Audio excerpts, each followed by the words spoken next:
ಯಾವ ಟ್ರಿಕ್ಕು ಬೇಡ, ಏನು ಬೇಡ, ಇದೊಂದಿದ್ರೆ ಸಾಕು. ಪೇಪರ್ ಥರ ತೆಳ್ಳಗಿನ ಮೆದುಮೆದುವಾಗಿರುವಂತಹ ಚಪಾತಿಯನ್ನು ಯಾರು ಬೇಕಾದರೂ ಸುಲಭವಾಗಿ ಮನೆಯಲ್ಲೇ ಮಾಡ್ಕೋಬೋದು. ನನ್ನ ಈ ಸ್ಪೆಷಲ್ ರೆಸಿಪಿ ನಿಮಗೆ ಇಷ್ಟ ಆದರೆ ಈ ವಿಡಿಯೋನ ಲೈಕ್ ಮಾಡಿ, ಬೇರೆಯವ್ರಿಗೆ ಶೇರ್ ಮಾಡಿ ಕೂಡ. ಹಾಗೆಯೇ ಇಲ್ಲಿ ತನಕ ನೀವು ಯಾರಾದರೂ ನನ್ನ ಚಾನೆಲ್ಗೆ ಸಬ್ಸ್ಕ್ರೈಬ್ ಆಗಿಲ್ಲದಿದ್ದರೆ ದಯವಿಟ್ಟು ಸಬ್ಸ್ಕ್ರೈಬ್ ಆಗಿ. ಯಾಕಂತಂದರೆ ನಾನು ನೆಕ್ಸ್ಟ್ ಹಾಕುವಂಥ ಕೂಡ ಎಲ್ಲ ರೆಸಿಪೀಸ್ಗಳನ್ನು ನೀವು ಮಿಸ್ ಮಾಡದೆ ನೋಡ್ಕೋಬೋದು. ಥ್ಯಾಂಕ್ಸ್ ಎಲ್ರಿಗೂ. ಈ ಸೂಪರ್ ಸಾಫ್ಟ್ ಆಗಿರುವಂಥ ಪೇಪರ್ ಥರ ತೆಳ್ಳಗಿನ ಮೆದು ಚಪಾತಿಯನ್ನು ಮಾಡಲಿಕ್ಕೆ ನಾನು ಯೂಸ್ ಮಾಡ್ತಾ ಇರುವಂಥದ್ದು ಆಶೀರ್ವಾದವರ ಗೋಧಿ ಹಿಟ್ಟು. ಇದು ಮಲ್ಟಿಗ್ರೇನ್ ಗೋಧಿ ಹಿಟ್ಟು ಅಲ್ಲ, ನಾರ್ಮಲ್ ಆಗಿರುವಂತಹ 1 ಕಪ್ಪಷ್ಟು ಗೋಧಿ ಹಿಟ್ಟನ್ನು ತಗೊಂಡಿದ್ದೇನೆ. ಮೆಷರ್ಮೆಂಟನ್ನು ಕರೆಕ್ಟಾಗಿ ನೋಡ್ಕೊಳ್ಳಿ, ಆವಾಗ ನಿಮಗೆ ಪರ್ಫೆಕ್ಟ್ ಚಪಾತಿಯನ್ನು ಮಾಡ್ಬೋದು. 1 ಕಪ್ ಗೋಧಿ ಹಿಟ್ಟಿಗೆ ಒಂದು ಸ್ವಲ್ಪ ಉಪ್ಪನ್ನು ಹಾಕ್ಕೊಂಡಿದ್ದೀನಿ, 1/4 ಟೇಬಲ್ ಸ್ಪೂನ್ ಕೂಡ ಇಲ್ಲ. ಉಪ್ಪನ್ನು ಹಾಕಿಬಿಟ್ಟು ನೀಟಾಗಿ ಒಂಚೂರು ಮಿಕ್ಸ್ ಮಾಡ್ಕೊಳ್ಳಿ. ಇವಾಗ ಇದೇ ಮೇನ್, ಇದಕ್ಕೆ ಬೇಕಾಗಿರೋದು ನಮಗೆ ಬಿಸಿ ನೀರು. ಇದನ್ನ ಕಲಿಸ್ಕೊಳ್ಳೋಕ್ಕೆ ಯಾವ ಕಪ್ಪಲ್ಲಿ ನೀವು ಹಿಟ್ಟು ತಗೊಂಡಿದ್ದೀರೋ ಅದೇ ಕಪ್ಪಲ್ಲಿ ಅರ್ಧ ಕಪ್ಪಷ್ಟು ನೀರನ್ನು ತಗೋಬೇಕು. ಹಿಟ್ಟಿನ ಅರ್ಧ ಭಾಗದಷ್ಟು ನೀರು, ಬಿಸಿ ನೀರು, ಉಗುರು ಬೆಚ್ಚಗಿಂತ ಬಿಸಿ ನೀರು. ಅದಾದ ನಂತರ ಆ ನೀರಿಗೆ 1 ಟೇಬಲ್ ಸ್ಪೂನಷ್ಟು ಕೋಕೋನಟ್ ಆಯಿಲನ್ನು ಹಾಕ್ಕೊಂಡು, ಬಿಸಿ ನೀರಿಗೇ ನಾನು ಹೇಳ್ತಾ ಇರೋದು, ಮಿಕ್ಸ್ ಮಾಡ್ಕೊಳ್ಳಿ. ಚೆನ್ನಾಗಿ ಮಿಕ್ಸ್ ಮಾಡ್ಕೊಂಡಾದ ನಂತರ ಇವಾಗ ನಾವು ಪೂರ್ತಿ ನೀರನ್ನು ಒಂದೇ ಸರಿ ಈ ಹಿಟ್ಟಿಗೆ ಹಾಕೋಬಾರ್ದು.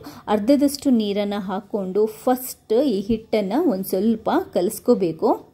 ಕೈಯಲ್ಲಿ ನೀಟಾಗಿ ಕಲಿಸ್ಕೊಳ್ಳಿ, ಒದ್ದೆ ಮಾಡ್ಕೋಬೇಕು. ಆ್ಯಕ್ಚುಲಾಗಿ ಫಸ್ಟ್ ನಾವು ಹಿಟ್ಟನ್ನು ಕಲಿಸ್ಕೊಳ್ಳೋಕ್ಕಿಂತ ಮುಂಚೆ ಒಂದ್ಸರಿ ಹಿಟ್ಟು ಒದ್ದೆ ಆದ ನಂತರ ಇವಾಗ ಉಳಿದಿರುವಂಥ ಪೂರ್ತಿ ನೀರನ್ನು ನಾನು ಹಾಕ್ಕೊತಾ ಇದ್ದೀನಿ.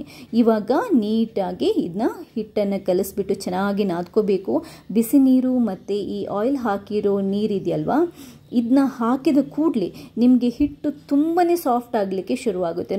ನೋಡಿದರೆ ಗೊತ್ತಾಗುತ್ತೆ, ತುಂಬಾ ಹಿಟ್ಟು ಸಾಫ್ಟ್ ಆಗುತ್ತೆ. ಬಿಸಿ ನೀರು ನಾವು ಅದಕ್ಕೆ ಹಾಕ್ಕೊಳ್ಳೋದು, ಹಿಟ್ಟು ತುಂಬ ಸಾಫ್ಟಾಗಿ, ಚಪಾತಿ ತುಂಬ ಸಾಫ್ಟಾಗಿ ಬರುತ್ತೆ. ನೋಡಿ, ಮೊದಲಿಗೆ ನಾವು ಕೈಗೆ ಅಂಟೋ ಥರ ಈ ಥರ ಕಲಿಸ್ಕೊಂಡಾದ ನಂತರ ಒಂದು ಅರ್ಧ ಟೇಬಲ್ ಸ್ಪೂನಷ್ಟು ಕೋಕೋನಟ್ ಆಯಿಲನ್ನು ಮತ್ತೆ ಹಾಕಿಬಿಟ್ಟು ಹಿಟ್ಟನ್ನು ನೀಟಾಗಿ ನಾದ್ಕೋಬೇಕು. ಬೇರೆ ಏನು ಹಾಕಿಲ್ಲ, ನೀವೇ ಲೈವಾಗಿ ನೋಡಿದ್ದೀರ, ಏನು ಹಾಕಿಲ್ಲ. ಇಷ್ಟನ್ನು ಹಾಕಿಬಿಟ್ಟು ನೀಟಾಗಿ ಹಿಟ್ಟನ್ನು ಕಲಿಸ್ಕೊತಾ ಇದ್ದೀನಿ. ಎಲ್ಲಾದರೂ ಒಂಚೂರು ನಿಮಗೆ ಹಿಟ್ಟು ಕೈಗೆ ಅಂಟಿತು ಅಂತಂದರೆ ಒಂದು ಸ್ವಲ್ಪ ಕೋಕೋನಟ್ ಆಯಿಲನ್ನು ಆ್ಯಡ್ ಮಾಡ್ಬೋದು, ಇಲ್ಲ ಒಂದು ಸ್ವಲ್ಪ ಒಣ ಹಿಟ್ಟನ್ನು ಆ್ಯಡ್ ಮಾಡ್ಕೋಬೋದು ಅಷ್ಟೇ. ನೋಡಿ, ಮೆತ್ತಗೆ ಹಿಟ್ಟನ್ನು ಕಲಿಸ್ಕೊಂಡಾದ ನಂತರ ಚೆನ್ನಾಗಿ ನಾದ್ಕೊಳ್ಳಿ. ಇದನ್ನ ನೆನೆಸಿ ಇಡುವಂಥ ಅವಶ್ಯಕತೆ ಕೂಡ ಇಲ್ಲ. ನಾವು ಡೈರೆಕ್ಟಾಗಿ ಆವಾಗಲೇ ಉಂಡೆ ಮಾಡಿ ಆವಾಗಲೇ ಚಪಾತಿನ ಮಾಡ್ಕೋಬೋದು. ಗುಂಡಗೆ ರೌಂಡಗೆ ಉಂಡೆ ಮಾಡಿಕೊಂಡು ಚಪಾತಿ ಉಂಡೆನ ಈ ಥರ ಕೈಯಲ್ಲಿ ಒಂಚೂರು ಪ್ರೆಸ್ ಮಾಡಿಕೊಂಡು ಒಣ ಹಿಟ್ಟಿಗೆ ಈ ಥರ ಮಿಕ್ಸ್ ಮಾಡ್ಕೊಳ್ಳಿ. ತುಂಬಾ ಸಿಂಪಲ್ಲಾಗಿ ಪರ್ಫೆಕ್ಟಾಗಿ ಮೆದು ಚಪಾತಿನ ಮಾಡುವಂತಹ ವಿಧಾನ ಇದು. ಒಣ ಹಿಟ್ಟಿಗೆ ಮಿಕ್ಸ್ ಮಾಡಿ ನೋಡಿ, ಈ ಥರ ನಾವು ಲಟ್ಟಿಸ್ಕೋಬೇಕು. ಈ ಚಪಾತಿನ ನಾವು ಎಷ್ಟು ತೆಳ್ಳಗೆ ಬೇಕಾದರೂ ಲಟ್ಟಿಸ್ಕೋಬೋದು.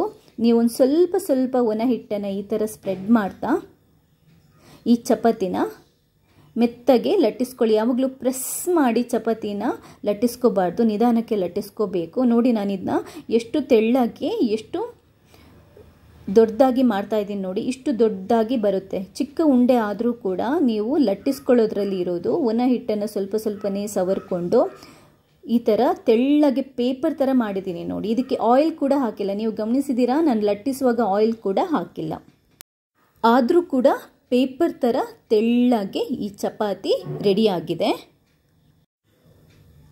ಇನ್ನೊಂದು ಏನು ಅಂತಂದರೆ, ಒಣ ಹಿಟ್ಟನ್ನು ತುಂಬ ಹಾಕಬೇಡಿ, ಸ್ವಲ್ಪನೇ ಸವರ್ಕೊಂಡು ನಾವಿದನ್ನ ಲಟ್ಟಿಸ್ಕೋಬೇಕು. ಈಗ ಚಪಾತಿನ ಕಾಯಿಸ್ಕೊಳ್ಳೋಣ. ತವನ ಚೆನ್ನಾಗಿ ಕಾಯಿಸ್ಕೊಳ್ಳಿ, ಹೈ ಫ್ಲೇಮ್ ಇಟ್ಕೊಂಡು. ಅದಾದ ನಂತರ ತವಕಾದ ನಂತರ ಸ್ವಲ್ಪ ಎಣ್ಣೆನ ಸವರ್ಕೊಂಡು ಈ ಚಪಾತಿನ ಹಾಕ್ಕೊಂಡು ಮೇಲ್ಗಡೆಯಿಂದ ಬೇಕಾದರೆ ಒಂಚೂರು ಎಣ್ಣೆ ಸವರ್ಕೋಬೋದು, ಜಾಸ್ತಿ ಬೇಡ.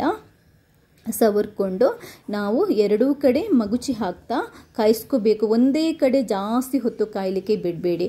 ನೀವು ಇಮಿಡಿಯೇಟಾಗಿ ಆವಾಗಲೇ ಇದನ್ನ ಮಗುಚಿ ಹಾಕ್ತಾ ಕಾಯಿಸ್ತಾ ಇರಬೇಕು, ಇಲ್ಲದಿದ್ದರೆ ಒಂದೇ ಕಡೆ ಸುಟ್ಟು ಹೋಗೋ ಚಾನ್ಸಸ್ ಇರುತ್ತೆ. ನೀಟಾಗಿ ಕಾಯಿಸ್ಕೊಳ್ಳಿ. ನೋಡಿ, ಮೆತ್ತಗಿನ ಪೇಪರ್ ಥರ ತೆಳ್ಳಗಿನ ಮೆದು ಚಪಾತಿ ರೆಡಿಯಾಗಿದೆ.